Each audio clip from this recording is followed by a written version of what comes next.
collectif, j'ai été insulté ici. Quelques minutes avant, avec ces pseudo-représentants de partis soi-disant démocrates.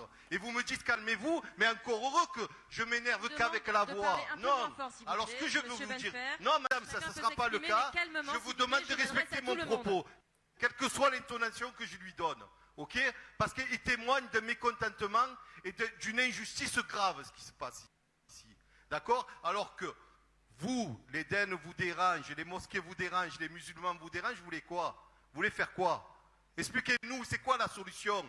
Les mosquées, elles ne sont pas destinées à des arabo-musulmans, elles sont destinées à des citoyens de confession musulmane. Ne vous en déplaise, c'est le droit. Vous siégez aujourd'hui de manière nombreuse dans les assemblées, eh bien, faites des lois pour interdire cela. Sortez votre vrai visage, ok?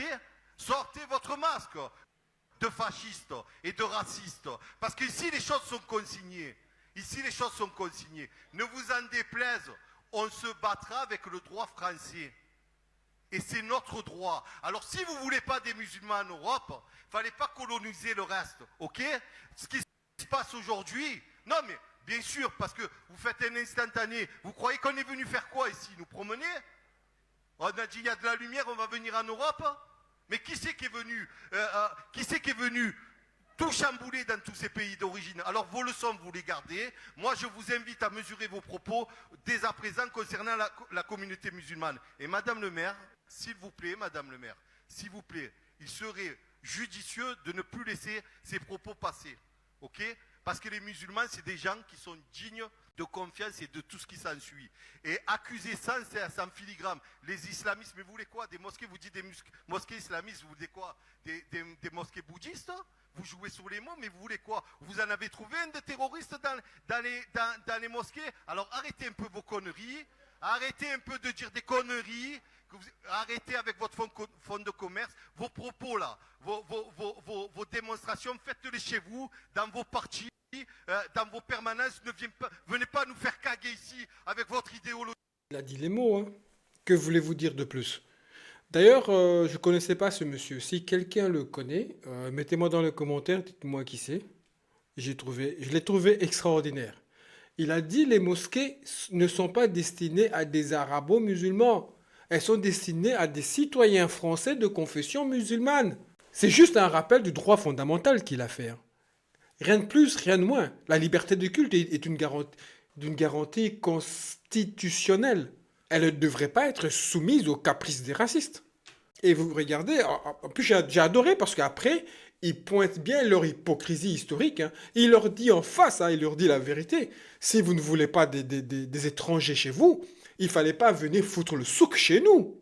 Ça, c'est monsieur, c'est un ras-le-bol contre les amalgames. C'est un ras-le-bol. Il le dit, vous voulez quoi? Des mosquées bouddhistes? C'est absurde, bien sûr. Mais c'est justement le message. Accuser les mosquées d'être islamistes par nature. C'est comme accuser toutes les églises d'être intégristes. Dans la Constitution. Donc vous êtes gentil, le pays ne vous appartient pas à la Macronie. Hein? Le pays, il appartient aux Français. Quand les Français votent 2 fois, et que par 2 fois ils disent qu'ils veulent changer d'équipe, vous devez vous soumettre au jugement des Français. C'est ça la démocratie. Alors, les JO, ça n'est pas dans la Constitution. Cher monsieur... Deuxièmement, on voit bien que cette histoire de France Insoumise, c'est un prétexte en réalité. C'est un épouvantail. Mais c'est un prétexte que vous avez inventé pour temporiser. Donc vous êtes, excusez-moi de vous dire... On n'a pas inventé les déclarations féminines. Non, excusez-moi. Non, mais soyez gentils. Ça n'est pas parce que vous employez un péremptoire que vous avez forcément raison. Votre ton péremptoire ne signifie pas forcément que vous avez raison. Cher monsieur, ne criez pas, ça ne sert à rien. je vais vous dire ce qui me dérange. Non, mais d'abord, je fais ce que je veux. Et à partir du moment où vous employez ce ton avec moi, j'estime que j'ai le droit de prendre la parole. Et c'est certainement... Ok, donc il va falloir vous mettre d'accord juste sur celui qui parle. Madame la députée, vous faites un monologue depuis tout à l'heure. Et vous avez vos règles. Mais laissez-le juste finir, comme ça vous pourrez lui répondre dans l'intégralité. Ça vaut aussi pour les plateaux de télévision. On a Et compris, je vois que Charles. vous avez Allez, du allez mal au bout. avec la démocratie, que ce soit dans les scrutins ou dans le débat public. Donc ce que je vous dis simplement, c'est que ça commence à bien faire, que les Français, vous allez les exaspérer avec cette stratégie qui est cousue de fil blanc. LFI, c'est un épouvantail que vous utilisez pour refuser le résultat des urnes. Donc je vous appelle simplement à la responsabilité. Vous devez accepter le résultat des urnes. Ça fait 2 fois que les Français vous demandent de bien vouloir quitter les responsabilités gouvernementales. Alors moi, je vais vous dire, ça n'est pas parce que vous employez ce ton péremptoire que vous avez forcément raison. Pardon. Mais en ce qui me concerne, LFI est le premier parti antisémite de France. Il est avec un Rassemblement national qui parle de double allégeance, qui a structuré l'affaire Dreyfus. Mais ça ne va pas ou quoi? Non, mais c'est super grave ce que vous êtes en train de dire, madame. LFI n'est pas structurellement antisémite, bien qu'on peut être en désaccord avec des gens. Madame la députée, allez au bout et ensuite vous interviendrez. LFI est le premier parti antisémite de France, je le dis, je le redis, je l'affirme ici. LFI est devenu le porte-parole du Hamas et LFI fait l'apologie du terrorisme. Pardon. Lorsque nous avons, par exemple, un Émeric Caron qui estime que les gens qui prennent la défense d'Israël n'appartiennent pas à la même espèce ou qui banalise un viol d'une jeune fille, j'allais dire une petite fille de 12 ans, une enfant de 12 ans, lorsque on a Rima Hassan au Parlement européen, qui, je vous le rappelle, il y a très peu de temps, reprend le protocole des sages de Sion en parlant du Madame vol la députée, et du viol compris, des hommes. on a compris l'idée, mais ce que vous dites, par mais exemple, je veux dire, à un moment donné, Alors, attendez, aussi on va faire dire tourner la les parole. choses. On va faire tourner la On a parole l'impression autour que de ça ce ne vous plateau. effleure pas un instant. Caroline Yadan. En fait, elle n'est pas française, elle est israélienne. Hein. Et la Caroline Yadan, là. Elle est israélienne, hein, elle gagne juste son argent en France. C'est pas possible. Franchement, c'est pas possible. Là, on touche le fond. On lui rappelle une évidence. Déjà, le Cossini, là, c'est pas trop ma tasse de thé. Hein, mais bon, bref. Il lui rappelle une évidence, que la France n'appartient pas à la Macronie. Les Français ont voté par 2 fois, ils ont dit ils veulent changer d'équipe. Et par 2 fois, le gouvernement est resté quand même. Et ça, ils appellent ça la démocratie. Au lieu de répondre sur le fond, elle est partie en vrille en accusant LFI, premier parti antisémite de droite, faire l'apologie du terreau, d'être les porte-parole du Hamas. Dès que tu les attaques sur un sujet, ils t'amènent sur Israël. En 2027, les amis, je vous l'annonce déjà, en 2027, tout ça sera fini. Israël a intérêt à ce que ce géno s'arrête avant 2027. Parce qu'en 2027, une fois que le nouveau président sera élu, ils vont abandonner Israël. Tout ça, c'est pour 2027. Tout ça, c'est pour l'électorat de droite. Faire la politique du pire vis-à-vis de certains pays d'Afrique du Nord, ça ne nous aidera pas à faire rentrer des OQTF dans ces pays. Giorgia Meloni, elle, a les meilleures relations possibles avec l'Algérie, comme avec l'ensemble des pays de l'Afrique du Nord. Et le résultat, elle a un taux de retour des OQTF supérieur au nôtre. Donc il n'y a pas de mystère. Et c'est pour ça que je le dis bien, la logique du bras de fer, la logique du matamor, la logique du 20h de TF1, ou d'ailleurs, ou tout autre 20h, c'est une logique de communication, ce n'est pas une logique de politique publique. Et ça, je trouve que c'est absolument dangereux. Il faut que les Français ouvrent les yeux, parce que dans le fond, quelle est la vérité derrière tout ça? C'est qu'il y a dans la politique de plus en plus de gens qui prennent les Français pour des cons. Et ça, il faut le leur dire. Il faut que les Français, les écailles, leur tombent des yeux. On les prend pour des gogos. Et nous verrons ces gens-là élus qu'ils seront incapables de changer la réalité et qu'ils continueront à pérorer sur des mesures incroyables. Alors, un jour, ce sera Saint-Pierre-et-Miquelon, le lendemain, ce sera autre chose. Mais on est en absurdie. C'est à qui sortira la connerie la plus importante qui détonnera dans le paysage et surprendra l'opinion publique. Je crois qu'il faut que la politique atterrisse. La politique, ce n'est pas l'art de dire n'importe quoi. Moi, ce monsieur, je l'aime de plus en plus parce qu'il a totalement raison. Il a totalement raison, De Villepin, quand il dit que les politiciens français, ils font le dur avec le Maghreb. Mais le résultat, c'est quoi? Ils ne ramènent personne. Aucun immigré. Aucun OQTF a quitté le territoire. Mélanie, c'est pas ma tasse de thé, mais elle discute avec tous ces pays. Elle les respecte. Elle les regarde droit dans les yeux. Résultat, elle expulse sans faire le show. En France, c'est à qui fera le plus de bruit à 20h. Mais ça ne sert à rien. En France, c'est la politique TikTok qu'ils sont en train de faire. C'est la présidentielle qui les rend fous. Ils veulent briller. Ils veulent faire le buzz, gagner des points. Ils ne sont plus là pour gouverner, mais pour plaire. Pour 2027, les amis, il faut plaire. Qui connaissait Retailleau? On ne le connaissait même pas. Il est sorti d'où? Il a repris le lexique de Zemmour. On a remplacé le visage de Zemmour par Retailleau. Il a dit la même chose parce qu'il a compris quels sont les électeurs qu'il doit aller chercher. L'ambition personnelle a bouffé la lucidité. Les Français, on les prend pour des pigeons avec des annonces bidons. C'est même pas moi qui le dis, c'est De Villepin qui le dit. Demain, ça sera quoi? On parlera de Pluton? C'est un concours des conneries pour passer à la télé. 2027, après 2027, tout ça sera fini. Vous allez voir, peu importe qui sera au pouvoir. Et De Villepin le dit, peu importe qui sera au pouvoir, il ne fera pas tout ce qu'il promet de faire parce que c'est pas si simple. On arrive quand même à un stade où on a un Premier ministre, espagnol en l'occurrence, qui tient une conférence de presse sur l'Eurovision parce qu'Israël a remporté le vote populaire. Mais à un tel niveau d'obsession, là, ça devient une maladie mentale. On a aussi des députés en France qui parlent matin, midi et soir d'Israël, qui font 20 tweets par jour sur Israël. Le Premier ministre, enfin, vous vous rendez compte, le plus haut responsable politique du pays tient une conférence de presse sur l'Eurovision et Israël. Non, franchement, ça relève de la maladie mentale. Et à mon sens, là, ça appelle une réponse médicale et pas une réponse politique. Hein. Aujourd'hui, dans la classe politique française, tu as plus de chances de faire carrière si tu parles d'Israël. Non. Tu as plus de chances de faire carrière si tu glorifies Israël. Si tu dis rien sur Israël, tu es suspect. Si tu critiques, tu es dangereux, mon ami. Et si tu oses dénoncer un crime, tu es carrément traité d'extrémiste. Des députés, comme il l'a si bien dit, qui tweetent plus de 20 fois par jour sur Israël que sur les Français. Des députés qui s'indignent plus pour Tel Aviv que pour Marseille ou Paris ou Nantes. Ils défendent plus un État étranger que leur propre peuple.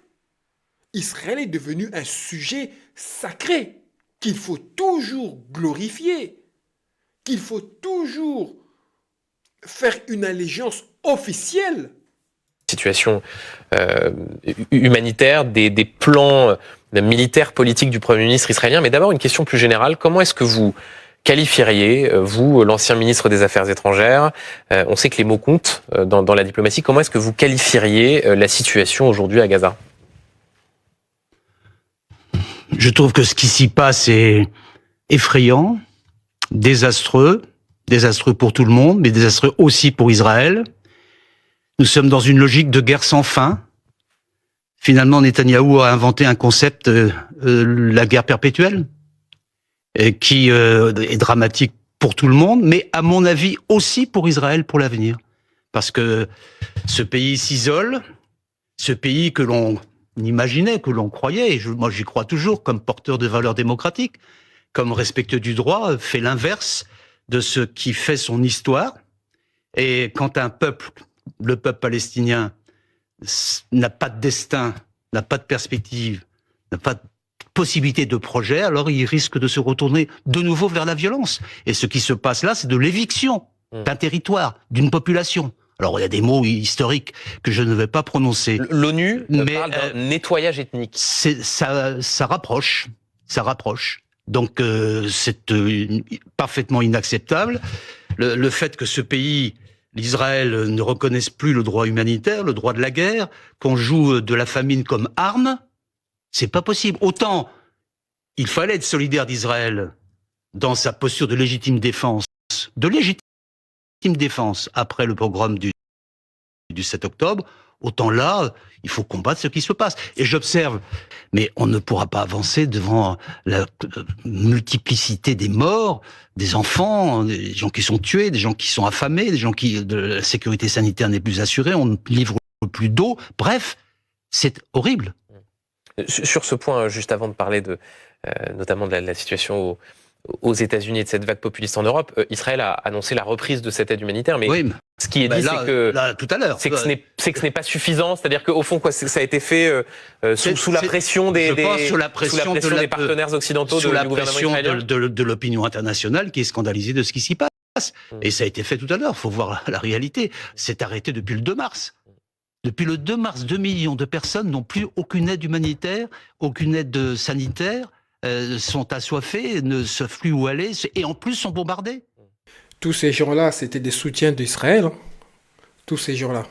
Ils soutenaient Israël. D'ailleurs, il le dit lui-même. Hein. On devait soutenir Israël par rapport au pogrom du 7 octobre. 7 octobre ou 7 12, je ne sais plus. 7 octobre, non? C'est ça? Enfin bref. Il le dit lui-même. Mais aujourd'hui, ces gens-là, ils tournent leur veste. Parce qu'ils se rendent compte que c'est plus possible. C'est plus possible de fermer les yeux. C'est plus possible de continuer à faire semblant. C'est plus possible de continuer à trouver des excuses à ce gouvernement. Le gars, il a compris. Le gars, il n'a pas envie de se faire passer pour un idiot devant la télé en disant tous les conneries que les Caroline Yada, les autres racontent. Les meilleurs, vous voyez tous ces gens-là. Face à cette évidence, ils n'ont pas envie de se faire passer pour des imbéciles. Parce que quand tu viens à la télé, face à de telles évidences, et tu essaies de trouver encore des excuses, mais tu crois que vraiment que nous, ici, de l'autre côté, on te regarde à la télé, tu crois qu'on est vraiment si con que ça? En fait, tu te fais passer pour un menteur. Ce n'est plus possible de continuer à soutenir Netanyahou. Ce n'est plus possible de continuer à soutenir Israël. On t'a soutenu par rapport à ce qui s'est passé chez toi. Tout le monde l'a condamné. Mais aujourd'hui, c'est plus possible. Macron a réussi à dire 4 erreurs en une seule phrase. D'abord, c'est pas aux historiens qu'il revient de qualifier s'il y a génocide ou non. C'est aux juristes aujourd'hui et aux juges aujourd'hui et demain. Deuxièmement, il a dit en temps voulu, sous-entendu demain, plus tard, quand ce sera terminé, quand le crime sera commis. Non, en droit, il y a une exigence de prévention du crime de génocide. Donc c'est aujourd'hui qu'il doit être qualifié pour pouvoir agir. Troisième erreur, il y a des historiens vraiment, véritablement spécialistes de l'histoire des crimes de génocide, Amos Goldberg, Omer Bartov, Daniel Blattman et d'autres, qui ont eu des phrases très fortes, notamment dans la presse israélienne, qui ont dit ce qui se passe à Gaza n'est pas Auschwitz, point.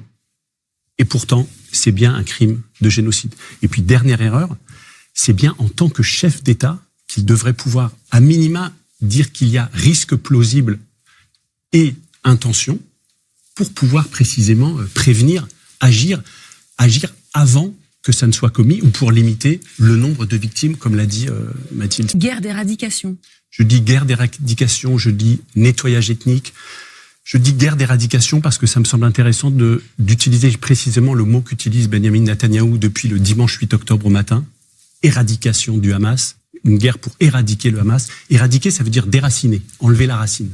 On voit bien qu'aujourd'hui, c'est plus une guerre d'éradication du Hamas, c'est une guerre qui vise à éradiquer la population civile de Gaza par tous les moyens, par la soif, par la faim, par la maladie, par les bombardements, par l'expulsion éventuellement. C'est ça qui est ouvertement préparé et ouvertement exprimé par le gouvernement israélien.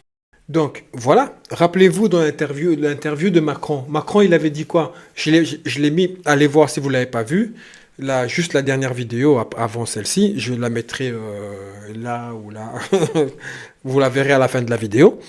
Macron avait dit que c'est pas à lui de qualifier ce qui se passe à Gaza de géno, mais c'est plutôt aux historiens de le qualifier. Eh bien, voilà, il y a un historien qui le qualifie, qui lui répond. Comme lui n'était pas capable de le dire, comme lui a suggéré que c'est aux historiens de répondre à cette phrase, eh bien, voilà, il y a un historien qui répond à sa place et qui le met en face de ces évidences. Voilà les amis, c'est quelques vidéos que j'avais à vous montrer aujourd'hui. J'espère que ça vous a plu. Voilà, sur ce les amis, je vous dis dans quelques jours que la paix soit sur vous tous.